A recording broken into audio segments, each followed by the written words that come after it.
দর্শক দেখতে পাচ্ছেন কি সুন্দর একটি ছোট্ট গাছে কি অপূর্ব খেজুর ঝুলে আছে। দর্শক আপনারা না দেখলে বিশ্বাসই করতে পারবেন না, আফ্রিকায় রাস্তার ধারে এরকম নানান জাতের খেজুর হয়ে থাকে।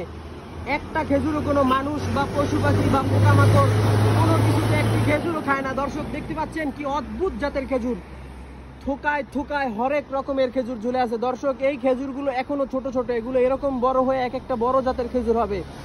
কি সুমিষ্ট স্বাদ এই খেজুরগুলোর। দর্শক কি রসালো দেখেন, একদম মেইন রাস্তার কাছে দেখেন খেজুর হয়ে আছে।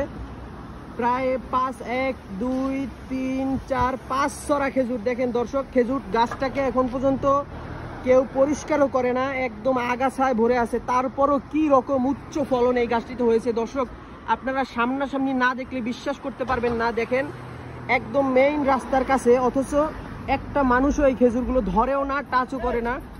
আমি খুবই অবাক হয়ে গেছি। দর্শক দেখেন কি অদ্ভুত জাতের খেজুর। আমি আসলে এইরকম খেজুর বাংলাদেশে থাকলে মানুষ খেয়ে ফেলতো, পথের ধারে থাকলে মানুষ ছিঁড়ে ফেলতো, কিন্তু সত্যি ভীষণ সুন্দর খেজুরগুলো। এই দেশের কোনো মানুষ এই রাস্তার ধারে বা কেউ একটা খেজুরও ছেড়ে না। আমি বিদেশের এই জিনিসটা খুবই অদ্ভুত। দর্শক আপনারা না দেখলে বিশ্বাস করতে পারবেন না। দেখেন কি সুন্দর এক একটি খেজুর, কি রস এক একটি খেজুরে। দেখেন কতগুলো ছড়া, একদম গাছটি টইটুম্বুর হয়ে আছে, ছোট্ট একটি গাছ,